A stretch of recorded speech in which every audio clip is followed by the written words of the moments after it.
Hola compañeros, ¿qué más? Les habla el ingeniero Álvaro Solano y aquí acompañándolos con un nuevo video. En este caso estaremos hablando o vamos a hacer un diseño de pavimentos por el método de la ASTO, pavimento rígido. En anteriores videos les hablé sobre diseño geométrico de carreteras con el software Topo 3. Por si acaso no lo han visto, aquí arribita les estaré dejando un enlace para que vayan y se familiaricen con este programa y lo sencillo que es. El día de hoy, como pueden ver en el título del video, vamos a hacer un diseño de pavimento rígido por el método de la ASTO. Es una hoja de cálculo que hemos venido perfeccionando y pues para todos aquellos estudiantes, profesores, para ti que eres ingeniero y estás en tu día a día, estás laborando, se te haga mucho más fácil el cálculo de este mismo. Sin más preámbulos, vámonos con la hoja de cálculo.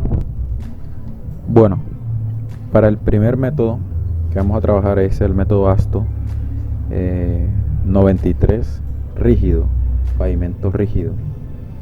Hay que tener en cuenta lo siguiente: pavimento rígido se conforma con el acero transversal, que son las dovelas pasajuntas transversales, y el acero longitudinal, que son las dovelas pasajuntas longitudinales, las cuales sirven para la transferencia de cargas y que no exista escalonamiento entre una losa y la otra, y así, valga la redundancia, se distribuye la fuerza uniformemente. Esto evita que se agriete el pavimento y, como anteriormente lo mencioné, que sufran escalonamiento por asentamientos. En la hoja, como pueden ver, encontrarán un apartado donde están las tablas que se utilizaron referenciando la norma ASTO de donde se sacaron, y en la parte izquierda, que son como los datos de entrada, en los cuales están unas celdas de color verde y unas celdas de color azul.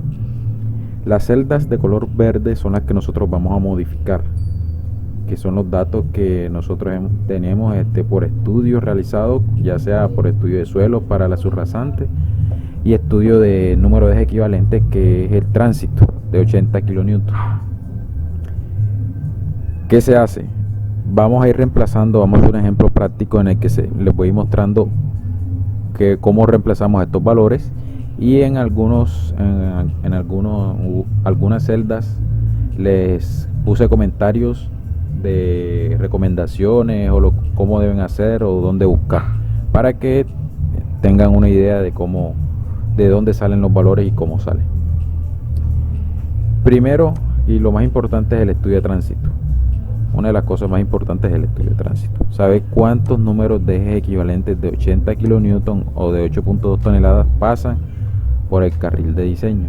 Eso lo da el estudio de pavimento, el estudio de tránsito, en el que lo hacen con serie histórica, lo hacen con una tasa de crecimiento o lo hacen por estaciones de pesaje.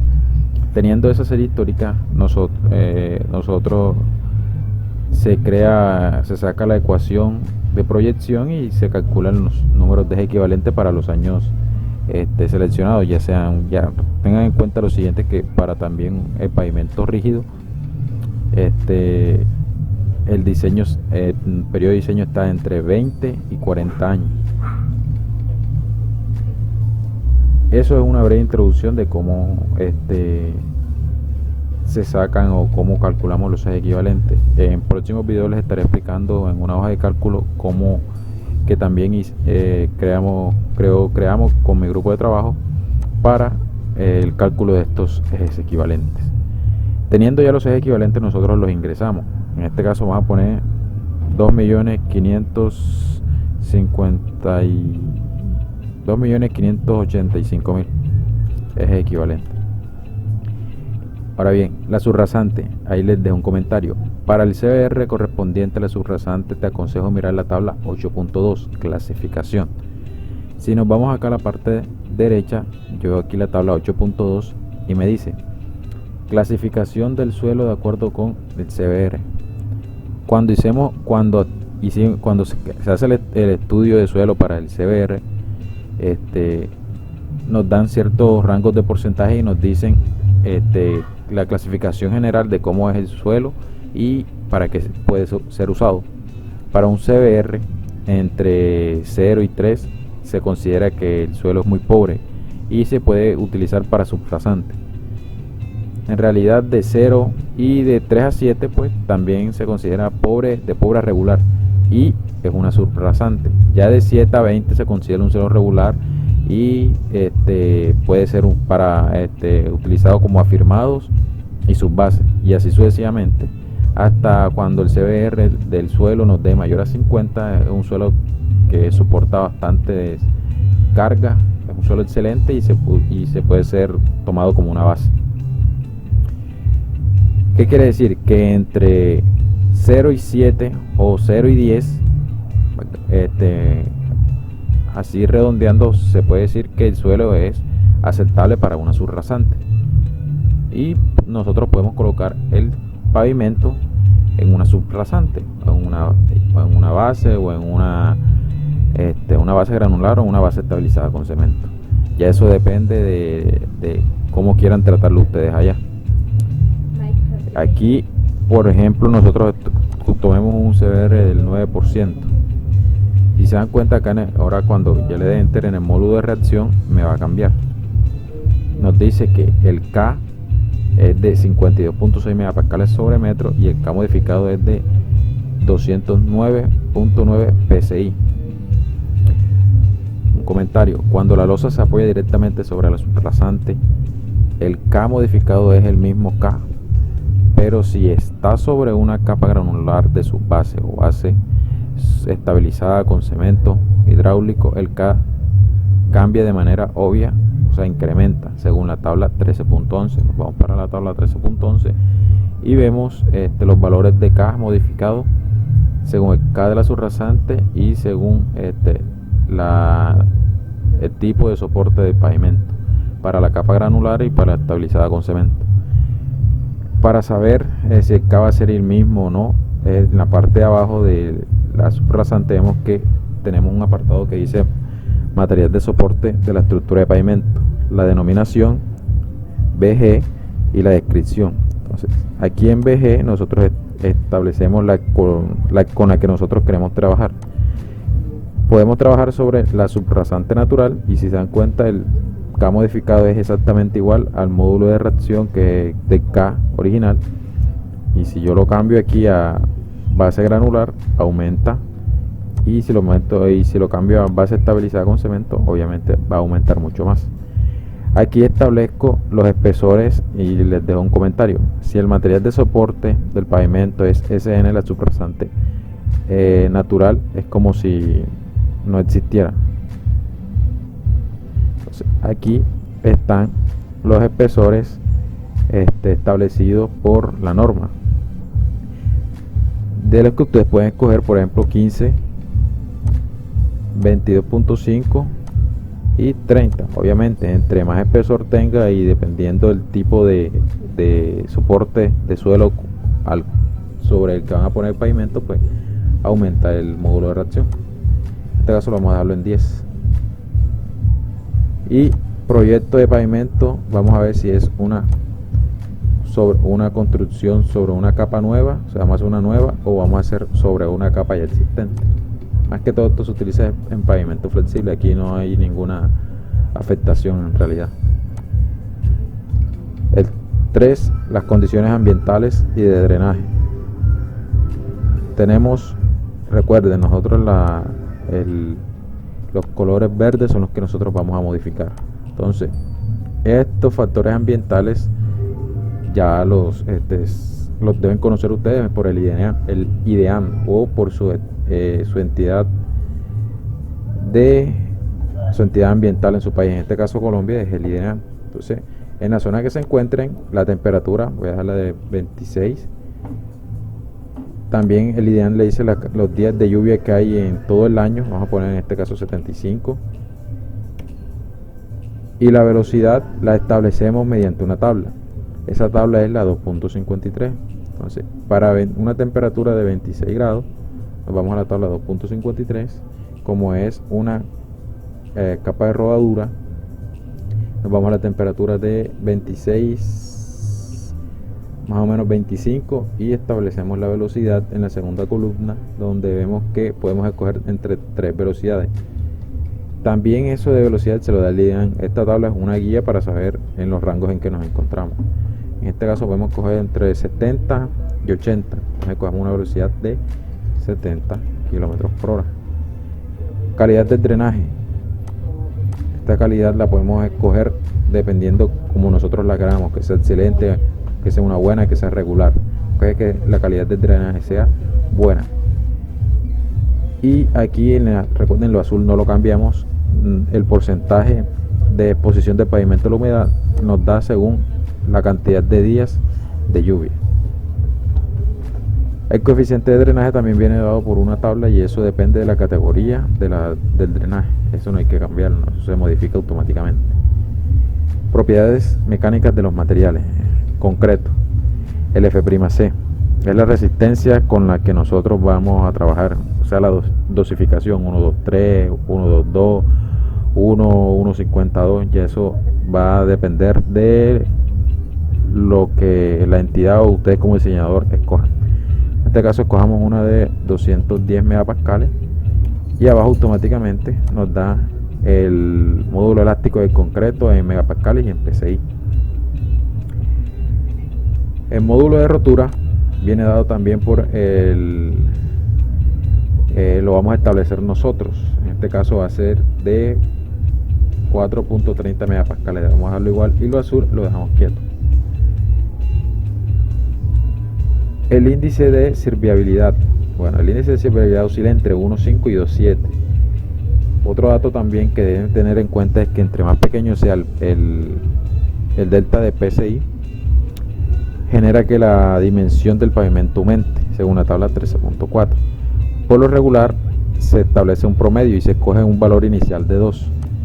Cogemos un valor inicial de 2 y el PF va cambiando. Si yo pongo aquí 1.5 o pongo 2, y aquí en el tipo de vía, que es otro valor importante, vamos a ver si es un tipo de vía, es una autopista, un colector, calles comerciales o calles residenciales.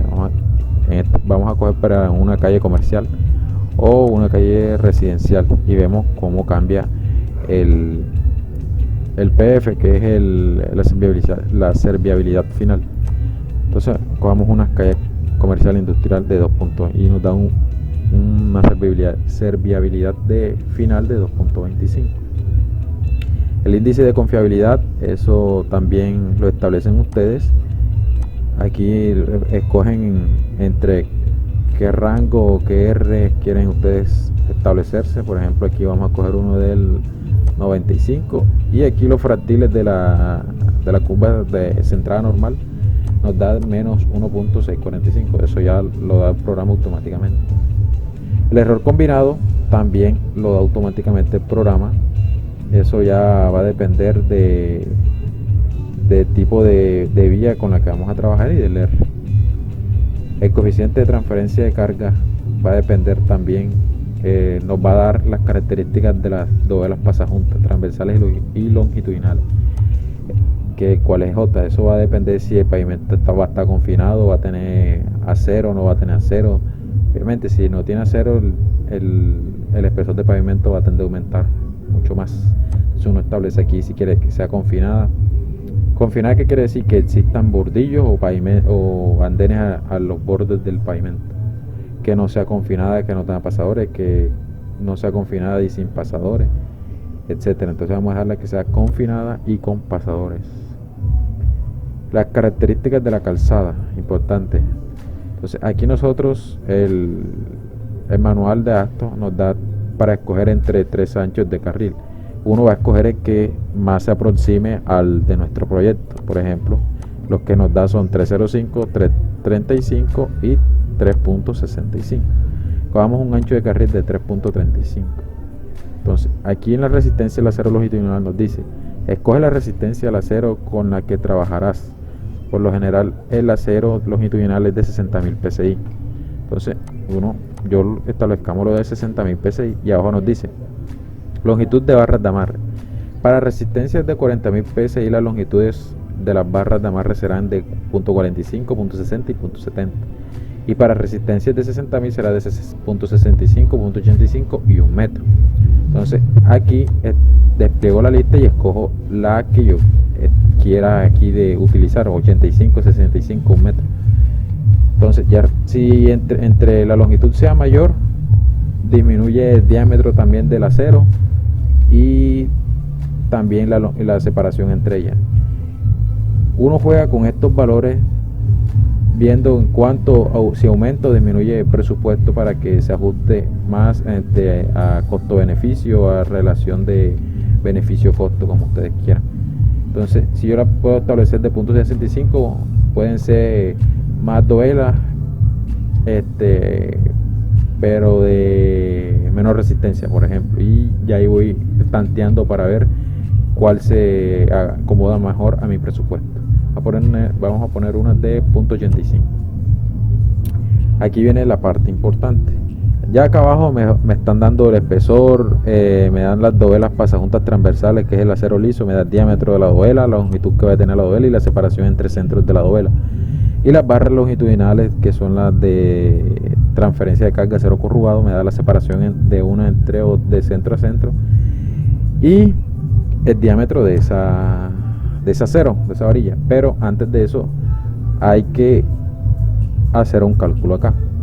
Si se dan cuenta, yo tengo aquí logaritmo de W18, que son los ejes equivalentes. Me da que el logaritmo de esos ejes equivalentes es 6.412. La fórmula que se utiliza en ASTO para cálculo del espesor del pavimento es la que está mostrada aquí en la figura. ¿Qué se hace o cómo se resuelve la ecuación? Cuando ustedes en su pregrado vieron o están viendo métodos numéricos, hay métodos para el cálculo de raíces por métodos de iteraciones, que es bisección, punto fijo y Newton-Raphson, que es más que todo son iteraciones cambiando el resultado final por el resultado inicial e iterando hasta que igualar los dos resultados. En este caso, ¿qué necesitamos igualar? El logaritmo de los ejes equivalentes, que es W18, que es 6.412, que es el que tenemos acá abajo, y este valor que tenemos aquí al lado de 6.362.